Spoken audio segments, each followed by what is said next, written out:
Hello everyone, I hope you all are doing fine. My name is Pooja Dwivedi. Welcome to my class, The Daily Current Affairs. I have already introduced you in many of my introductions what is the necessity of this particular class. As I always say, not only for prelims, but this class is also important for the mains examination because your concepts have to be cleared and your facts have to be cleared.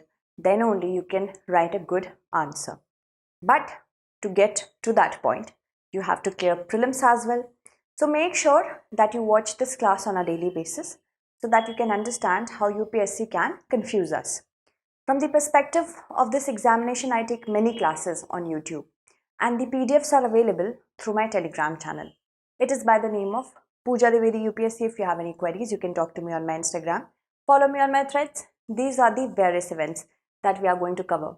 Of course, we are going to talk about the APEC. We saw that the meeting recently concluded in San Francisco, USA.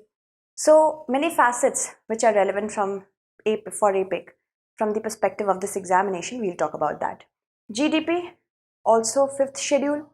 Sterling witnesses, what are these kind of witnesses? PGII, measles, and a practice question that you have to answer in the last. Consider the following countries: India, South Korea, United States, Russia, Chile. So we have to see how many of the above countries are a part of the APEC, that is Asia Pacific Economic Cooperation, that was established in 1989 and it has 21 economies as its part. Mind you, economies, not member states. On the basis of the economic situation of a country is included in APEC, and that is why these are termed as economies. Do you know Taiwan and Hong Kong are also a part of it as different entities, not as a part of China. Alright, so first, India is not at all a member, although India did lodge a formal request in 1991 that we want to become a part of APEC, given our geographical significance in the Asia Pacific region, given our economic situation. That is why India should be a part of it. South Korea, United States, Russia and Chile are a part of it. 4 only will be the correct answer. The Asia Pacific Economic Cooperation's meeting recently concluded in San Francisco, USA. It's a regional economic forum that was established in the year 1989. There are 21 members of it and these are known as economies. And collectively, APEC countries contribute as they show 60% of the world's gross domestic product. Alright, these are the many countries that are a part of it and this is a map that I have attached for your better understanding. Alright, let's move on to the next question. Consider the following. Unequal income distribution is a prime discrepancy in India's economy and GDP doesn't reflect that. One cannot determine the standard of living of a country from its GDP. So we have to see which of the above is or are a limitation or limitations of gross domestic product calculation. What is GDP? GDP is the value of all goods and services that are produced within the boundary of a specific country for a specific period of time. It is generally for 1 year.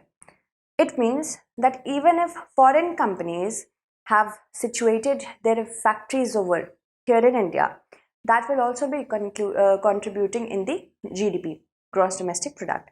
So within the boundary of any country, what is the value of goods and services that is being produced for a specified period of time, that is known as GDP. And it has certain flaws. For example, unequal income distribution is not reflected by GDP. And this case is very much prevalent in India. Other than this, one cannot determine the standard of living of a country. Standard of living of a country cannot be shown exactly by the GDP because it could be contributed by only 1% of the people. But what about the 99% remnants? What about them? So there are certain flaws with the GDP which India should take cognizance of. Both are limitations, so both 1 and 2 will be the correct answer. India's GDP crosses $4 trillion for the first time, it has been said in the report. Now, GDP of course shows a country's development and economic progress, but there are many flaws. We'll talk about that as well. In India, GDP has 3 key sector segmentation: industry, agriculture and associated services as well as services. GDP is I have already told you, so no need to repeat that. GDP doesn't include non-market transactions such as domestic work, voluntary work or other sort of participation, free services. Doesn't take into account goods produced for private consumption. This is another flaw. India is one of those countries where unequal distribution is a prime discrepancy and it is not reflected by the GDP. One cannot determine the standard of living of a country. Also, what kind of misgivings it is giving to the environment also is not taken care of by regular GDP. For it, we have the green GDP. What kind of harm the the process of manufacturing or producing any product is causing to the environment, that also has economic implications. For example, if any sort of disaster happens, then of course lot of money will be needed, funding will be needed in order to get back on track. That is why green GDP has been asked for many times. Moving on, consider the following statements. The Debar Commission laid down certain criteria for declaring any area as a scheduled area under the 6th schedule. Keep in mind, UPSC can confuse us. So I am asking from that perspective only. Scheduled areas are declared by the governor. The 5th schedule of the Constitution deals with the administration and control of scheduled areas and scheduled tribes in states other than Assam, Meghalaya, Tripura, Manipur and Mizoram. So how many of the statements given above is or are not correct? Scheduled areas are actually declared by the president, not the governor. So make sure that you know such things. Second is not correct. 5th schedule of the Constitution deals with scheduled areas and scheduled tribes in states other than Assam, Meghalaya, Tripura and Mizoram. Manipur is not included here. Alright. 6th schedule only talks about Assam, Meghalaya, Tripura, Mizoram. So second statement is incorrect. Third statement is also incorrect. And the Debar Commission is actually related to the 5th schedule. Okay, so first is incorrect, second is incorrect, third is incorrect, all three are not correct. Moving on, the Odisha government has withheld its decision to amend the Odisha Scheduled Areas Transfer of Immovable Property Regulation 1956, which could have enabled the tribal people to sell their land to the non-tribes.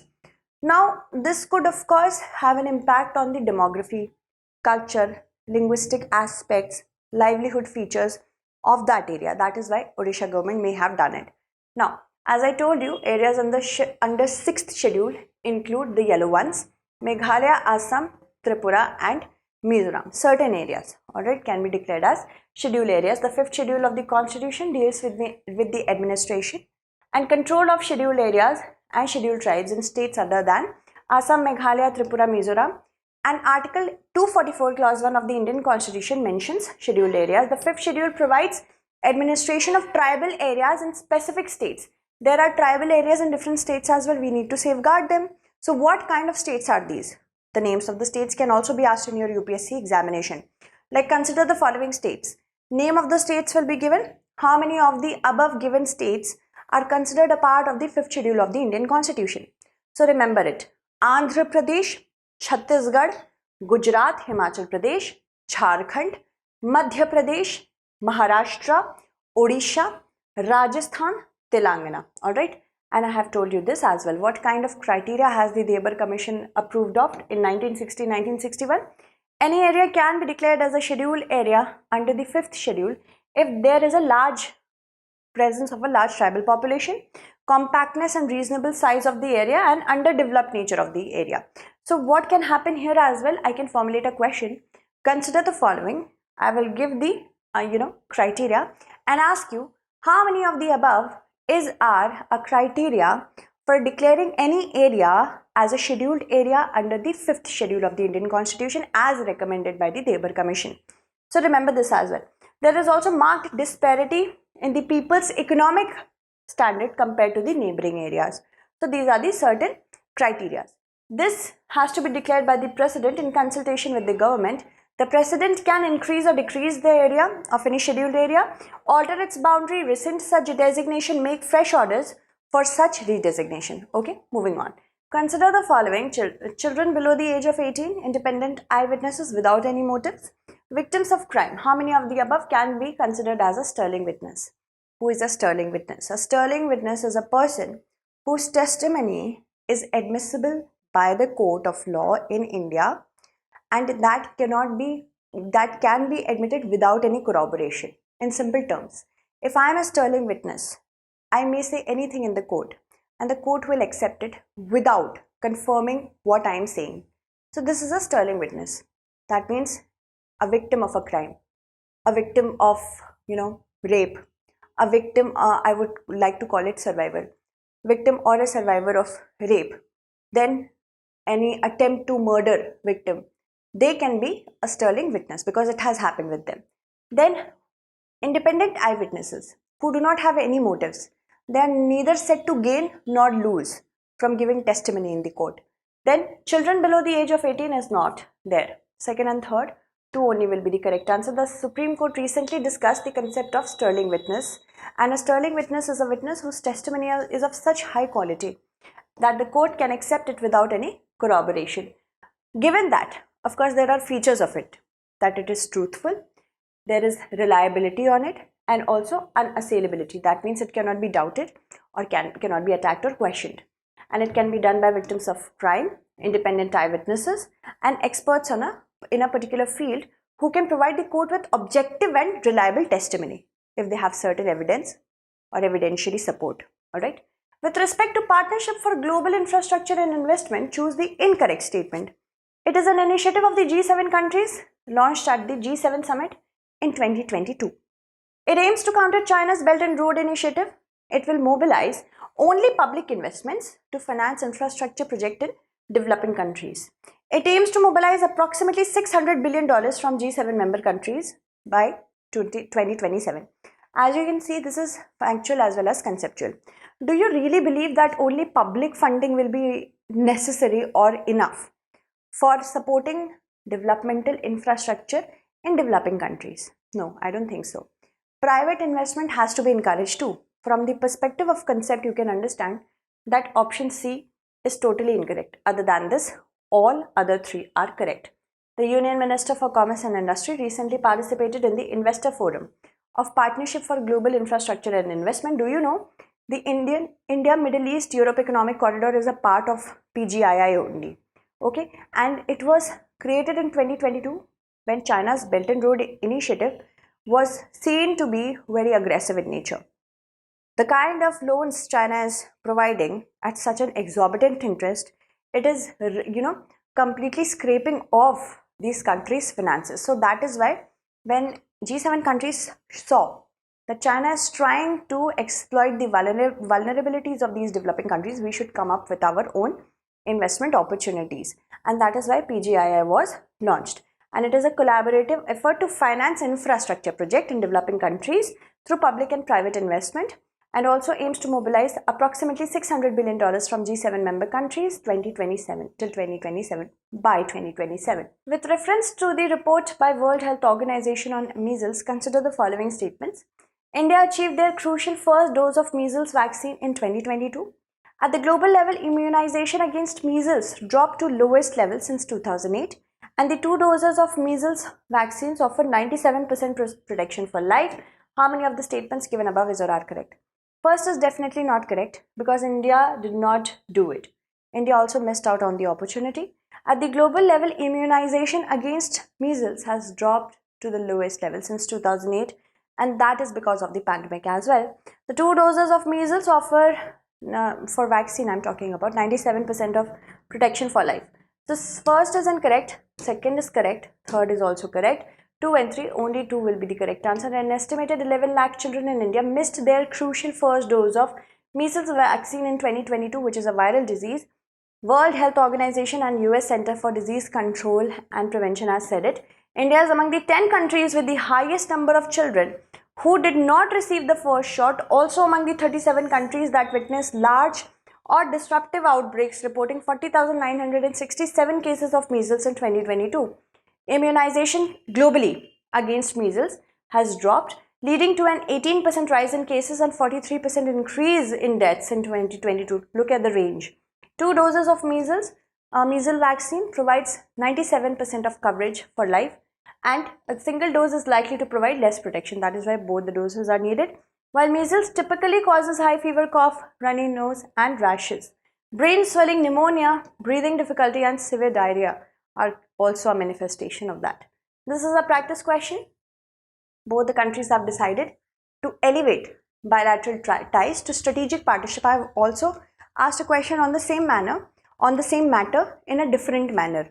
Okay, promise to double bilateral trade by 2030. The two sides also agreed to have an institutional dialogue framework at the level of NSA. Besides vowing to strengthen defense industrial cooperation, both the countries decided to expand cooperation in areas of defense, security, infrastructure, agriculture, education, new and emerging technologies. The above mentioned lines refer to the relations between. Let me take the names of those students who have answered my last question correctly so that you can answer this one as well. Stay with me for a moment. Sandeep has answered it correctly. Yes. Shubham, Nidhyavi, Ria, thank you so much. Shantanu, Bulbul, Mansi, Birdsong Music. Yashwant has answered it correctly. Prabhat, Pragati, Padmashri, Jose, Vijayashri, Manoj, Kanika, Ritu, Destiny, Manish. Thank you, Abul. Raghuveer, Vaishali, thank you. Safiq, Pramila, Tripathi, Lagnajit, and Abhishek. I want you to answer this question as well. Thank you so much for watching. Stay updated.